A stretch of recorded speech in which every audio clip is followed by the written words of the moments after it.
आज का video lecture start करने से पहले मैं आपके दिमाग में एक प्रश्न पैदा करना चाहता हूँ। अगर वो प्रश्न आपके दिमाग में आ गया, आपने उस प्रश्न के बारे में सोचना शुरू कर दिया, तो समझ जाओ नाभिकीय बल इतना झन्नाटेदार आपको समझ में आने वाला है, इतना अच्छे तरीके से समझ में आने वाला है, कुछ कहो मत आप। तो क्वेश्चन कुछ इस तरीके से, पहली बात कि आप विद्युत बल के बारे में तो जानते ही होंगे। अरे वही विद्युत बल जो कि आवेश पर निर्भर होता है। आवेश यानी धनात्मक होगा आवेश, नहीं तो ऋणात्मक होगा। अब कहने का मतलब ये है कि जब विद्युत बल कहाँ पे लगता कहाँ पे है, तो आप अगर दो वस्तुएं ले लो, अगर दो वस्तुएं ले लो इस तरीके से, और वो दो वस्तुएं कुछ दूरी पर रखे हुए हैं, अगर उन दोनों वस्तुएं पर क्या चीज धनात्मक आवेश हो, अगर दोनों के दोनों वस्तुओं पर धनात्मक आवेश हो, तो ये दोनों वस्तुएं एक दूसरे को प्रतिकर्षित करेंगी, ढकेलेंगी, पास नहीं आने देंगे, दूर दूर ढकेलेंगे। ठीक, तो आप इसे बोल सकते हो कि ये विद्युत प्रतिकर्षण बल लग रहा है, बल लग रहा है। अगर और भी दो वस्तुएं ले लें हम, अगर ये दो वस्तुएं क्या चाहिए, ये अगर सेमी मतलब कि एक ही जैसा आवेश है, मतलब ऋणात्मक आवेश है, तो ये क्या होंगे, अभी भी प्रतिकर्षित ही करेंगी। क्योंकि जब हम जानते हैं कि जब आवेश अगर क्या हो, एक जैसा हो, तो वस्तुएं क्या करती हैं, प्रतिकर्षित करती हैं। ठीक ना, एक दूसरे को ढकेलेंगी। ठीक, अब यहाँ पे अगर हम बात करें कि अगर दो वस्तुएं हों हमारे पास, अगर उन पे एक पे प्लस हो दूसरे पर माइनस हो, धनात्मक हो एक पे और दूसरे पर ऋणात्मक आवेश हो, तो एक दूसरे को क्या करेंगी, या आकर्षित करेंगे। कुछ दूरी पर रखे हुए हैं, तो ये दूरी जो है डी है, और कुछ दूरी पर रखे हुए हैं, तो ये एक दूसरे को आकर्षित करेंगे एक दूसरे को। तो ये आप बोल सकते हो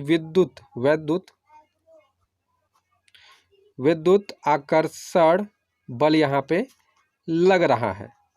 ठीक, तो ये हो गया, ये तो आपने समझ लिया कि विद्युत बल होता क्या है। अभी विद्युत बल को हम बहुत अच्छे तरीके से अप्लाई करने वाले हैं, लगाने वाले हैं एक जगह पे। आप समझोगे कि मैं क्या समझाने की कोशिश कर रहा हूँ। जो क्वेश्चन है अभी पैदा होगा आपके दिमाग में, ये मत घबराओ आप। ठीक ना, तो अब देखो, अगर मैं अब बात करूँ कि एक आपके पास नाभिक है, ठीक ना, ये आपके पास क्या है, नाभिक है एक, और नाभिक में आप जानते हो कि प्रोटॉन और न्यूट्रॉन होते हैं, वो भी बहुत सारे। अब आप बोलोगे कि अरे अभी तो हम तो जानते हैं कि जब भी हम प्रोटॉन न्यूक्लियस बनाए हैं उसमें तो एक ही प्रोटॉन एक ही न्यूट्रॉन होते हैं। ऐसा बात नहीं है। आप ले लो कार्बन, अगर कार्बन परमाणु ले लो, तो कार्बन परमाणु में 6 प्रोटॉन होंगे और 6 ही न्यूट्रॉन भी होते हैं। तो 6 प्रोटॉन हो गए, कार्बन का मैंने क्या ले लिया, नाभिक ले लिया। चलो लो, तो 6 प्रोटॉन हो गए और 6 ही क्या हो गए, न्यूट्रॉन भी हो जाएंगे। अभी देखो, अभी तुम बवाल होने वाला है। ये 3 हो गए और ये 3। देखो यहाँ पे, अब यहाँ पे देखो, अब यहाँ पे हमने क्या बताया था आपको कि यहाँ पे जब अगर जो आवेश होंगे एक जैसे होंगे, तो ये दोनों वस्तुएं एक दूसरे को प्रतिकर्षित करेंगी, दूर भेजेंगी, प्रतिकर्षण बल लगेगा। तो भैया यहाँ पे आप देख रहे हो कि ये भी तो आवेश सेम है, तो यहाँ भी तो प्रतिकर्षण बल लगना चाहिए था, और आपका नाभिक टूट करके बिखर जाना चाहिए था। क्योंकि प्रतिकर्षण एक दूसरे को इतने सारे, अगर इतने सारे प्रोटॉन हैं जिन पे धनात्मक आवेश है, तो ये आवेश एक दूसरे को ढकेलेंगे, क्योंकि सब पे धनात्मक है, तो प्रतिकर्षित बल लगेगा, तो एक दूसरे को ढकेलेंगे, क्या हो जाएगा, बहुत ज़्यादा ये बल लगाने लगेंगे, वही प्रतिकर्षित। तो हमारा जो नाभिक है वो टूट जाना चाहिए था, टूट के बिखर जाना चाहिए था। लेकिन ऐसा क्यों, यही तो क्वेश्चन है कि ऐसा क्यों। तो क्यों, तो ऐसा क्यों, तो यहाँ पे देखो ऐसा क्यों हो रहा है। यहाँ पे ऐसा इसलिए हो रहा है क्योंकि आप जानते हो, देखो यहाँ पे, अब मैं शुरू से शुरू करता हूँ कि यहाँ पे ये धनात्मक मान लो प्रोटॉन ही है, प्रोटॉन नहीं, मान लो ये कोई वस्तु ही है, ठीक ना। अगर ये इतने दूरी पर है, तो यहाँ पर क्या काम करेगा, वही काम करेगा विद्युत बल ही काम करेगा, जिसको प्रतिकर्षण आप बल बोल सकते हो। अब ये वस्तुएं यहाँ पर इतनी दूरी पर हो जाए, यही वस्तुएं कितनी दूरी पर, इतनी दूरी पर हो जाए, यहाँ पर भी क्या काम करेगा, विद्युत बल ही काम करेगा। और ये अगर यही वस्तुएं बहुत ज़्यादा पास में आ जाए, एकदम पास में आ जाए, एकदम पास में, ठीक, इतना पास में, यहाँ पर भी विद्युत बल काम करेगा।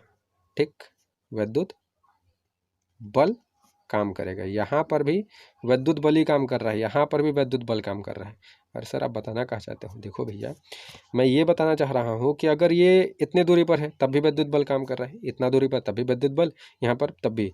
अगर यही वस्तु एकदम पास में आ जाए, जिसकी दूरी एकदम कम हो, सट ना जाए, थोड़ा दूरी पर हो, मतलब एकदम पास, एकदम पास बोल सकते हो, एकदम पास, तो यहाँ पर विद्युत बल तो काम करेगा। सुनना अभी, विद्युत बल तो काम करेगा, लेकिन विद्युत बल से बहुत गुना ज़्यादा और बहुत गुना ज़्यादा शक्तिशाली बल काम करेगा, जिसका नाम है नाभिक बल, नाभिकीय बल, सॉरी, जिसका नाम है नाभिकीय बल। समझे कि यहाँ पर विद्युत बल काम करेगा, मैं ये नहीं बोल रहा हूँ, लेकिन इससे कितने लाखों करोड़ों गुना ज़्यादा ये बल काम करता है। नाभिकीय बल बहुत ज़्यादा शक्तिशाली बल होता है, दुनिया का सबसे शक्तिशाली बल इसको माना जाता है, जो कि इनके बीच में काम करता है। और नाभिक बल का एक करेक्ट क्वालिटी बताऊं, नाभिक बल कभी भी धनात्मक और ऋणात्मक जो आवेश होते हैं उस पर निर्भर नहीं करता है। इसको आवेश से कोई मतलब ही नहीं है, आवेश जाए तेल लेने, मतलब आवेश पर नाभिकीय बल कभी भी निर्भर नहीं होता है। नाभिकीय बल को आवेश से कोई लेना देना नहीं है, बस उसको क्या चाहिए, बस दूरी से लेना देना है कि जहाँ पास दूरी, अगर जहाँ पर भी जो कण है हमारे, जो प्रोटॉन है, न्यूट्रॉन है या प्रोटॉन है या न्यूट्रॉन प्रोटॉन है, तो अगर ये बस बहुत पास पास जहाँ पे आए, ये बहुत जहाँ पे पास पास आ गए, तहाँ पे ये लगना चालू कर देगा, ये भी लगेगा, लेकिन ये इतना इतना ज़्यादा ये लगता है ना, इतना ज़्यादा लगता है कि ये वाला को नेग्लेक्ट कर देगा, एकदम नगण्य कर देगा। समझ रहे हो बात को? एकदम नगण्य कर देगा। ठीक ना? तो यही बात है कि नाभिक के अंदर ये सारे के सारे आवेश होते, धनात्मक आवेश होते हैं, एक जैसे आवेश होते हैं, तब भी ये प्रतिकर्षित लगाते हैं, प्रतिकर्षण बल लगाते हैं, लेकिन उससे कई जाना, ये विद्युत प्रतिकर्षण बल से कई गुना जाना, लाखों करोड़ों गुना ज़्यादा हमारा बल लगता है नाभिकीय बल। इसीलिए हमारा नाभिक क्या होता है, स्थायी होता है, यानी टूटता नहीं है, टूट के बिखरता नहीं है। तो यही क्वालिटी है इसकी, समझ गए? अब नाभिक बल के बारे में थोड़ा सा हम क्वालिटी जान लेते हैं, गुण जान लेते हैं कि गुण होता क्या है। ठीक ना? ठीक, कि नाभिक बल के बारे में के कुछ क्वालिटी, कुछ गुण जान लेते हैं। देखो पहला गुण क्या है, पहला इसका गुण क्या है कि नाभिकीय बल आकर्षण होते हैं, आकर्षण बल होते हैं। ठीक ना? नाभिकीय बल क्या होते हैं? आकर्षण बल होते हैं। आप लिख लेना इतना कि नाभिकीय बल, यहाँ पे लिख लेना आकर्षण बल होते हैं। ये आकर्षण बल कैसे होते हैं? क्योंकि आप देख रहे हो कि इसको किसी चीज़ से लेन देन है ही नहीं, मतलब कि लेना देना है ही नहीं, कि यहाँ पे प्लस है कि माइनस है, कि किसी पे कोई आवेश नहीं है। इसको केवल दूरी से मतलब है कि बस दूरी छोटा होना चाहिए, तब हमारा आकर्षण बल क्या होगा, लगने लगेगा। तभी तो जब आकर्षण बल लगेगा तो क्या चाहिए, ये जो हमारे जो कण होंगे, प्रोटॉन और न्यूट्रॉन है, ये आपस में बंधे होंगे, और हमारा जो क्या है, नाभिक है जो, वो क्या होगा, एक स्थायी नाभिक बना रहेगा, यानी कभी टूटने का नाम नहीं लेगा। तो ये समझ जाएगा कि ये हमेशा आकर्षण बल ही लगाते हैं एक दूसरे पर। ठीक, अगर प्रतिकर्षण बल लगाने लगे तो ये संभव नहीं होगा, हमारा नाभिक टूट सकता है, इसलिए ये हमेशा आकर्षण बल ही लगाते हैं। अब दूसरा देख लेते हैं, दूसरा है क्या कि नाभिकीय बल अवैद्युत होते हैं। अवैद्युत का मतलब, जैसे अवैद्युत होते हैं, अवैद्युत का मतलब कि ये आवेश पर निर्भर नहीं होते हैं, अवैद्युत होते हैं, ये मान लो आप लिख लेना, अवैद्युत होते हैं। अवैद्युत का मतलब कि ये आवेश पर निर्भर नहीं करते हैं। ठीक ना? ये पूर्णतः क्या होते हैं, ये पूर्णतः केवल दूरी, कम दूरी रहेगा तो वहाँ पे क्या चीज़ लगेंगे ये बहुत ज़्यादा, तो ये क्या चीज़ अवैद्युत होते हैं, जिसे आप नॉन इलेक्ट्रिक भी बोल सकते हो, कि नॉन इलेक्ट्रिक होते हैं। ठीक ना? और ये भी बात रखना कि एक बात रखो, याद रखना कि जो वैद्युत बल होता है, जो वैद्युत बल, और एक होता है गुरुत्वीय बल, गुरुत्वीय बल, एक होता है क्या है, गुरुत्वीय बल होता है। तो देखो गुरुत्वीय बल तो और बहुत छोटा होता है, बहुत कम होता है, ठीक ना। जो विद्युत बल अगर हमारा एक है आप तो तो गुरुत्वीय बल इतना होता है 10⁻⁻39। 10⁻⁻39 बहुत कम हो गया, समझ गए। तो गुरुत्वीय बल तो और ही कम होता है, तो वो उसका तो लगने का ठिकाने नहीं है कि यहाँ पे लग पाएगा वो, तो वो तो और ही नहीं लगता है।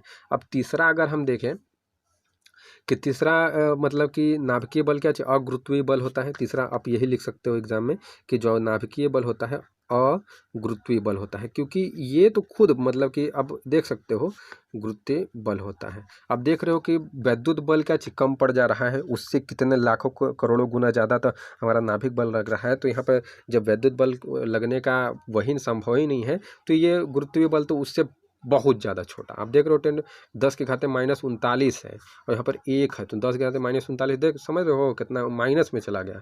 अब अगुरुत्वीय बल तो लगेगा ही नहीं कभी, तो ये आप लिख सकते हो कि नाभिक के अंदर कभी भी जो गुरुत्वीय बल है वो कभी नहीं लग सकता, क्योंकि नाभिक जो गुरुत्वीय बल है वो खुद से ही विद्युत बल से बहुत ही कम होता है, बहुत ही कम प्रभावित होता है, ठीक ना। अब यहाँ पे चौथा जो हो जाएगा, आप बोलोगे कि नाभिकीय जो बल होता है क्या चाहिए, नाभिकीय जो बल है, नाभिकीय जो बल है अत्यंत प्रबल होता है। क्या होता है, अत्यंत प्रबल होता है। अब अत्यंत प्रबल का मतलब क्या हो जाएगा कि जो नाभिकीय बल है अत्यंत प्रबल, कि जैसे कि एक दूसरे के बीच में बहुत ज़्यादा बल लगाने का काम करता है। और एक जो एक्सपेरिमेंट हुआ था एक बार ठीक ना, एक एक्सपेरिमेंट हुआ था, उसके तहत देखा भी गया था कि जब हम ड्यूटेरियम ले रहे थे, हाइड्रोजन का ये समस्थानिक है, तो इसे जब ले करके एक एक्सपेरिमेंट किया गया था, तो इसका जो नाभिक था उसमें जो प्रोटॉन और न्यूट्रॉन थे वो बहुत ज़्यादा बल लगा रहे थे, ठीक ना। ये गुरुत्वीय बल और वैद्युत बल से कितने लाखों करोड़ों को ज़्यादा बल लगा रहे थे, तो तभी हम क्या बोलते हैं कि जो नाभिकीय बल है वो अत्यंत प्रबल होता है, बहुत ज़्यादा ही प्रबल होता है। ये समझ में अभी आ रहा होगा आपको चौचा के दम, ठीक ना। अब जो नाभिकीय बल होते हैं, देखिए अब नाभिकीय बल क्या होते हैं, नाभिकीय बल, अब ये देखो नाभिकीय बल जो है क्या है कि अत्यंत बहुत ज़्यादा अत्यंत लघु परासी होते हैं। परासी का मतलब ये हो जाएगा कि अत्यंत एकदम बहुत छोटे, मतलब आप बोल सकते हो कि शॉर्ट रेंज में काम करते हैं। शॉर्ट रेंज का मतलब या लघु परासी का मतलब ये लघु दूरी पे बहुत कम दूरी होना चाहिए, ठीक ना। इसका मतलब बहुत कम दूरी होना चाहिए, ठीक ना, कम दूरी होना चाहिए तभी। जैसे कि अब न्यूक्लियस के अंदर यानी नाभिक के अंदर आप देखते हो प्रोटॉन और न्यूट्रॉन है, तो इनके बीच की दूरी जानते हो आप कितना होता है, वो बहुत ज़्यादा कम होता है, 10⁻⁻15 10⁻⁻15 मीटर होता है। तो ये बहुत कम दूरी है, ठीक ना, ये बहुत कम दूरी है, इसलिए नाभिकीय बल इनके बीच में बहुत अधिक लगता है, ठीक ना। कम दूरी होगा तो नाभिकीय बल अधिक लगेगा ही लगेगा, ठीक ना। अब देखो अब एक ये भी लिख सकते हो कि जो नाभिकीय जो बल होते हैं आवेश अनाश्रित होते हैं। आवेश क्या अनाश्रित, हमने पहले ही बताया था कि इसे चार्ज से देखो कोई लेना देना नहीं रहता है, चार्ज या तेल लेने, ठीक, इसे चार्ज से कोई लेना देना नहीं है। ये चार आवेश अनाश्रित होते हैं, यानी चार्ज इंडिपेंडेंट होते हैं। चार्ज पे तो मतलब कि सॉरी आवेश पे तो कोई निर्भर नहीं करता। जो नाभिकीय बल है आवेश पे कभी निर्भर नहीं करता, ठीक ना। इसीलिए तो कि यहाँ पे देखो ये प्लस है इसे, या ये इस पे कोई आवेश नहीं होता, कोई लेना देना नहीं है इस पे, हमेशा मतलब कि हमेशा ये बल लगेगा, इससे आवेश से कोई मतलब नहीं होता है। तो ये आप लिख सकते हो। और ये देखो एक और लिख सकते हो कि जो नाभिकीय बल होते हैं, जो नाभिकीय बल होते हैं वो संतृप्तता मतलब सेचुरेशन, देखो सेचुरेशन होता क्या है, संतृप्तता होता क्या है। देखो संतृप्तता नाभिकीय बल जो होते हैं, नाभिकीय बलों में संतृप्तता का गुण होता है। संतृप्तता का गुण का मतलब कि देखो अब जैसे ये हमारा नाभिक है, नाभिक में बहुत सारे प्रोटॉन और बहुत सारे न्यूट्रॉन होते हैं।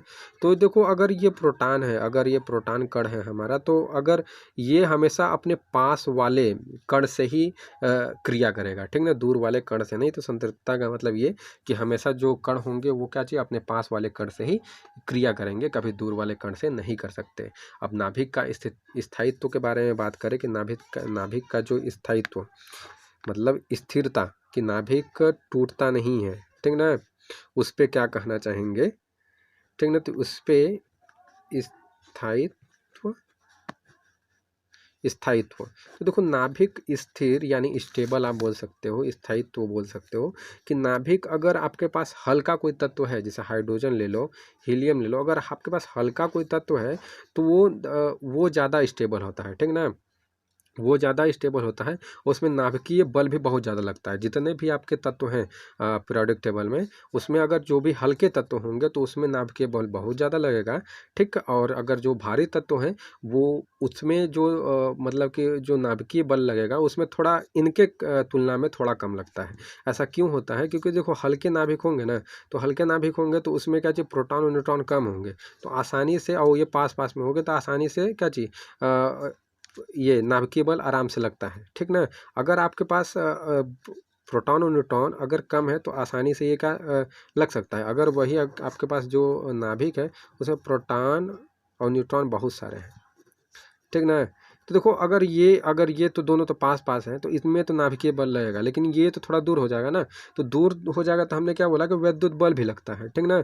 ये थोड़े से तो ये अगर इनका देखेंगे, यहाँ पे प्रोटॉन है, यहाँ पे ये थोड़ा दूर हो गए, तो यहाँ पर ये दूर हो गए तो विद्युत बल भी लगेगा, जिससे प्रतिकर्षण का भी काम करेगा ना, विद्युत प्रतिकर्षण बल भी लगेगा इसके बीच में। तो ये क्या चीज़, नाभिक थोड़ा टूट सकता है। ऐसा होता नहीं है, ऐसा कभी होगा भी नहीं, लेकिन ये लगता है, ठीक ना, कि प्रतिकर्षण बल भी लगता है, तो वो थोड़ा कम स्थायित्व को दिखाता है। और अगर जो हल्के तत्व होते हैं उनमें प्रोटॉन न्यूट्रॉन बहुत कम होता है। जैसे कार्बन को ही देख लो, कार्बन को देख लो कि कार्बन का जो प्रोटॉन न्यूट्रॉन, जो कार्बन था उसमें प्रोटॉन 6 थे, नाइट्रॉन 6 थे, तो ये थोड़ा कम लग रहा है। लेकिन आप अगर यूरेनियम को देख लोगे तो 238 होता है, तो इसमें अगर आप प्रोटॉन न्यूट्रॉन निकालो 92 टू 92, तो अगर प्रोटॉन निकालो, प्रोटॉन तो ऐसे ही 92 हो गया आपका। तो अगर 92 प्रोटॉन ही हो जाएगा, मान लेते हैं, अगर मान लेते हैं इसका, मान लो कि 92 है, 238 है, मान लेते हैं, ठीक ना, मानने पे। तो अगर प्रोटॉन अगर ऐसे ही ना 92 हो गया आपको 92, अब न्यूक्लियस में आपको 92 तो केवल प्रोटॉन ही प्रोटॉन होगा, न्यूट्रॉन की संख्या भी बहुत अधिक हो जाएगी, ठीक। न्यूट्रॉन की संख्या भी कुछ अधिक ही होगी, ठीक ना, क्योंकि आप जब घटा दोगे तो उससे न्यूट्रॉन की संख्या निकल जाएगा। तो अगर न्यूट्रॉन भी बहुत ज़्यादा हो जाएगा तो कुछ जो पास पास में रहेंगे कण, उन पे तो क्या काम करेगा, उन पे तो नाभिकीय बल काम ही करेगा। अगर मान लेते हैं कि अगर यहाँ पे है प्रोटॉन प्रोटॉन, इन पे तो काम ही करेगा, ठीक ना, इन पे तो काम ही करेगा। लेकिन अगर इसको देखें तो यहाँ पे थोड़ा सा क्या, जो दूर दूर हो जाएंगे ना ये, तो यहाँ पे प्रतिकर्षित बल भी काम लेगा, तो ये कम स्थायित्व को दिखाएंगे। अगर भारी भारी जो तत्व होते हैं कम स्थायित्व को दिखाएंगे, और जो कम कम हल्के हल्के जो तत्व होते हैं वो ज़्यादा स्थायित्व को दिखाएंगे। सो आई होप आपको एकदम मज़ेदार झन्नाटेदार समझ में आया होगा ये टॉपिक। सो एक ही बात बोलूँगा, चैनल को सपोर्ट करें। सपोर्ट करने के लिए कुछ करना नहीं है, लाइक सब्सक्राइब एंड शेयर करना है, ठीक है। जितने भी वीडियोज़ हैं उसको शेयर करना है, और चैनल को सब्सक्राइब जरूर करें, और बेल आइकन को जरूर दबाएं, ताकि जो भी मैं वीडियो डालूँ आपके पास सबसे आगे पहुँचे। और पहली बात कि आप प्लेलिस्ट को जरूर चेक करें, क्योंकि प्लेलिस्ट में बहुत सारे आपको वीडियोस दिखेंगे उस, और मतलब कि जो भी आपको वीडियोस लगे कि ये हमारे लिए क्या चीज़ प्रॉफिटेबल हो सकता है, हमारे लिए लाभकारी हो सकता है, तो उस वीडियो को ज़रूर देखें, ताकि आपका जो ज्ञान है वो और भी बढ़ पाए, ठीक। तो आज के लिए बस इतना ही। सो वीडियो को ज़रूर शेयर करें और subscribe and hit the bell icon. So आज के लिए बस नहीं।